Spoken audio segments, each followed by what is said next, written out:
Como o ataque é a melhor defesa, É. vamos lá, atacando o Lutero, a gente defende a verdade.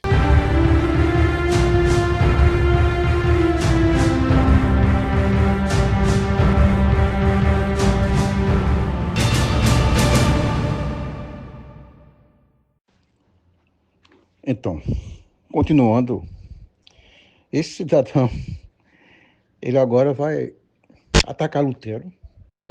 E o que ele faz no vídeo é atacar Lutero. Você não vê ele usar a Bíblia uma única vez. Não há aí nenhuma citação de nenhum versículo das Escrituras. Isso mostra que eles desprezam a palavra de Deus. Então, uma vez que eles não dominam as Escrituras, eles partem para o ataque ad hominem, que é a única arma que eles têm. Então vamos lá, ele vai dizer que Lutero foi conivente com a bigamia de Filipe de Esse. Esse fato realmente ocorreu. E Lutero errou nessa parte. Entende? Mas quem foi que não errou na vida espiritual? Davi cometeu adultério e homicídio. Lembram? O apóstolo Pedro, quando os falsos crentes da Galácia estavam ensinando salvação pelas obras através da circuncisão, ele foi conivente com aquilo, e Paulo foi lá, como está lá em Gálatas 2, 10 a 14, repreenderam publicamente por ele amarelar e ser conivente com a disseminação daquele falso ensino, uma vez que ele não combateu aqueles caras. Eu pergunto, Pedro deixou de ser apóstolo de Jesus Cristo por ser conivente com o erro doutrinário? Mas vamos lá. Já que o assunto foi algo de esfera moral, então eu vou citar aqui um exemplo só para lembrar de que quem tem telhado de vidro não pode jogar pedra no telhado dos outros. Pois bem, o Papa Clemente VII, falecido em 1584, em sua bula Cum est corpore, ele ensina que o dinheiro ganho da prostituição deve ser dado à igreja. O seu antecessor, João 23, fez a mesma coisa. Um outro antecessor seu, o Papa Leão X, aquele da época de Lutero, ele dizia que o dinheiro deixado pelas falecidas prostitutas deve ser dado aos mosteiros, igreja e às freiras. Isso está em sua bula Salvator Nostra.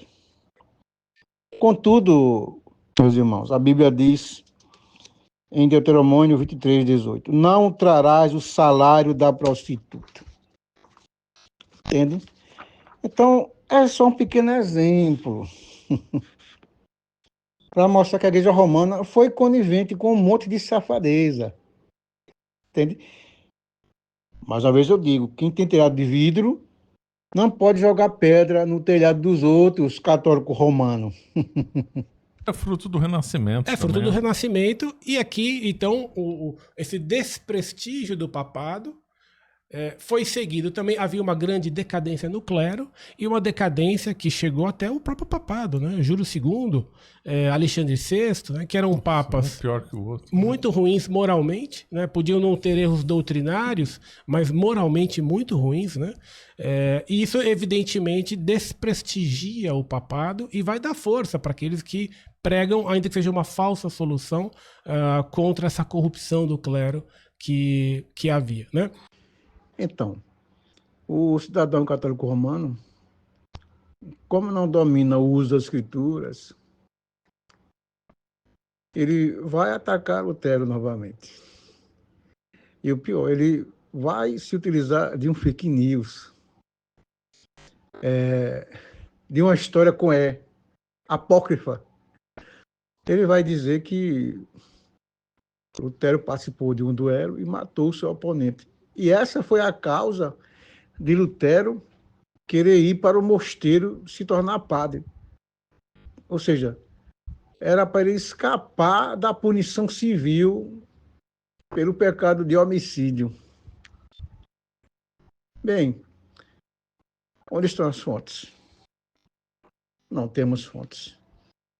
Uma vez não tendo fontes, não há nenhuma credibilidade no argumento e na acusação.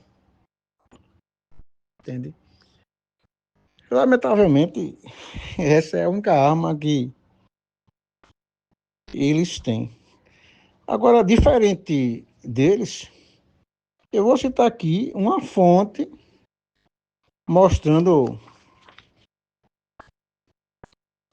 que autoridades da Igreja Católica Romana mataram seus colegas de ofício papal. O Papa Bonifácio VII, falecido em 985 depois de Cristo,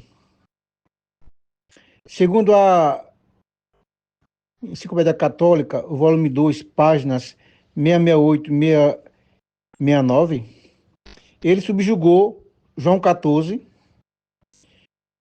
jogou nas masmorras de Santo Ângelo, onde o desgraçado homem morreu 4 meses depois. Por mais de 1 ano, Roma suportou esse monstro do Bonifácio VII, pisando sobre o sangue de seus predecessores. Está aí uma fonte católica romana dizendo que um papa cometeu homicídio contra várias pessoas, inclusive seus colegas de papado. O que esse cidadão aí vai dizer? Será que vai dizer Bonifácio VII foi um miserável herege? Foi um homem imundo, um homem sujo, um homem cujo passado condenava? Ele não vai dizer, meus queridos irmãos. Porque ele é parcial. Ele faz uso de 2 pesos, 2 medidas. Isso é praxe do catolicismo romano e de todos os hereges. Entende? Omitir a verdade, criar mentiras como se fossem verdades. Afinal, essa foi a tática nazista, que dizia: repita a mentira várias e várias vezes até que ela seja tida e considerada como verdade. Então, não existem novos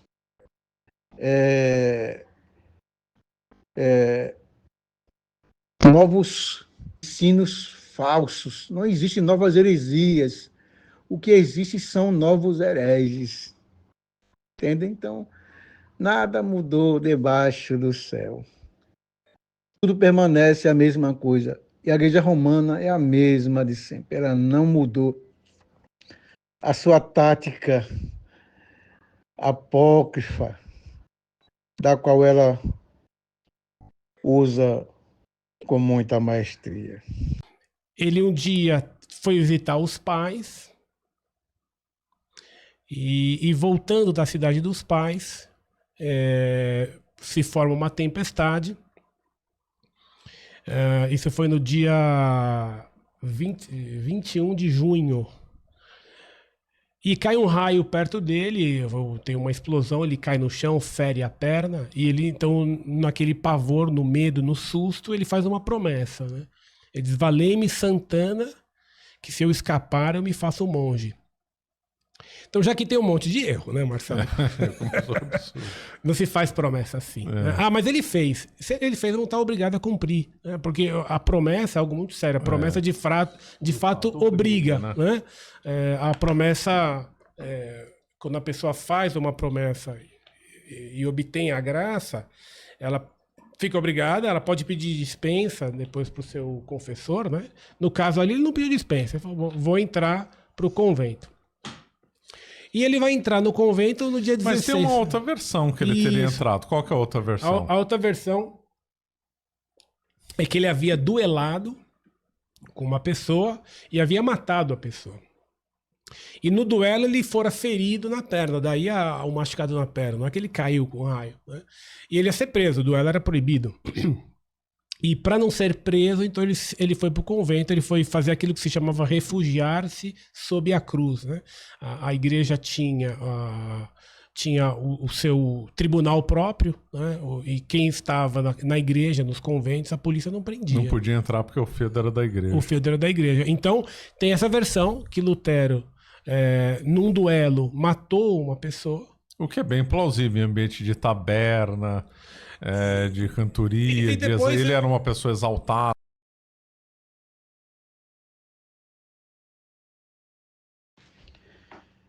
Então, o cidadão católico romano, né, nesse vídeo, ele agora passa a atacar Lutero durante as suas crises religiosas, onde Lutero ainda não era convertido à palavra de Deus.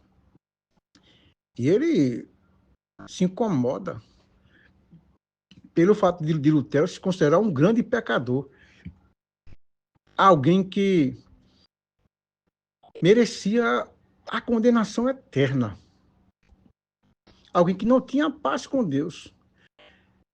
Mas isso ocorria porque Lutero estava tentando buscar a solução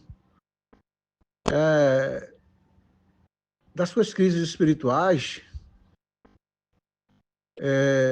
de seus pecados, nas soluções da Igreja Romana, que não passavam de muletas para sustentar uma fé enfraquecida. Porque o que a Igreja Romana ensinava? Ela ensinava que para você ter salvação, você precisaria praticar boas obras. Você precisaria pagar indulgências. Entende? Você precisaria se autoflagelar, fazer peregrinações a Roma. E aí, quando Lutero estava examinando o texto de Romanos 1 e conversando com os seus superiores, Lutero descobre, finalmente, a chave de seus problemas. Ele, lendo Romanos 1,17, ele descobre que a justiça do cristão não está nos seus atos, nas suas obras, mas nos atos e obras meritórias de Jesus Cristo na cruz do Calvário.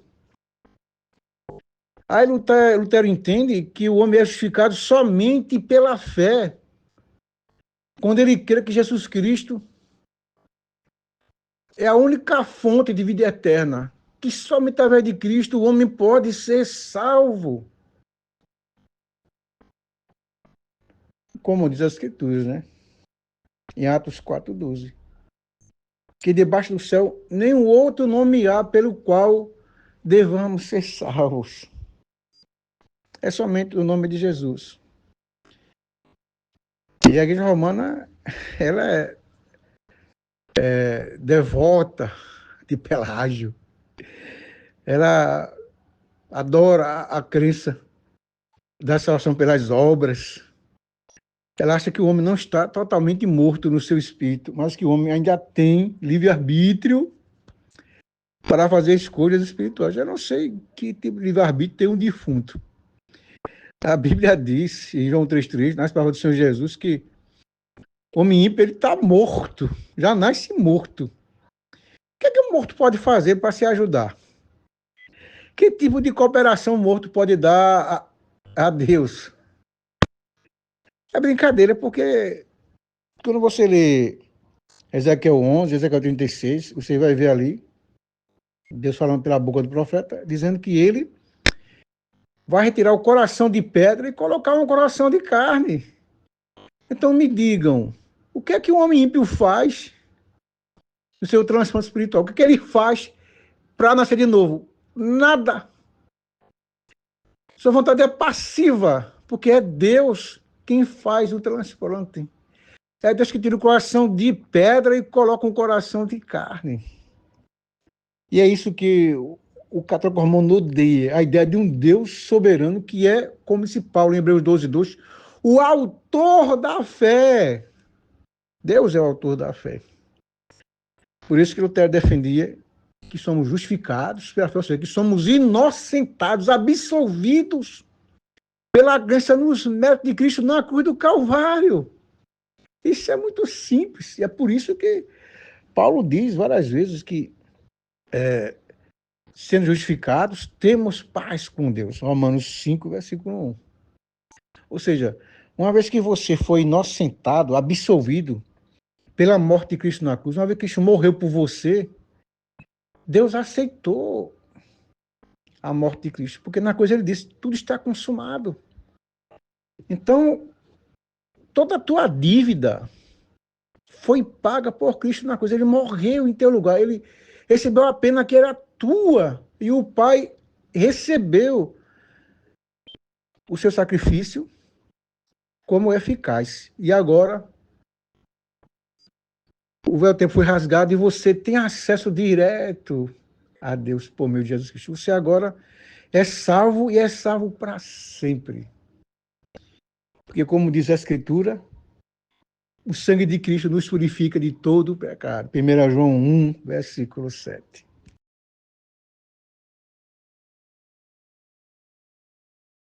O conceito de justificação está errado.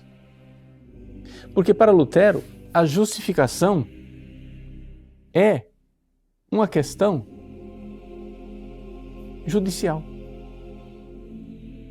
É uma justificação forense. Ou seja, você é pecador, desordenado, safado, sem vergonha, e então o Cristo escreve, digamos assim, uma quitação. Você não me deve mais nada, você pode entrar no céu, quando você acredita nisso, está salvo. Mas onde é que está o problema de Lutero? O problema de Lutero é que para ele isso é simplesmente uma coisa judicial, é uma ficção jurídica. Você de fato não está salvo, não houve nenhuma modificação em você.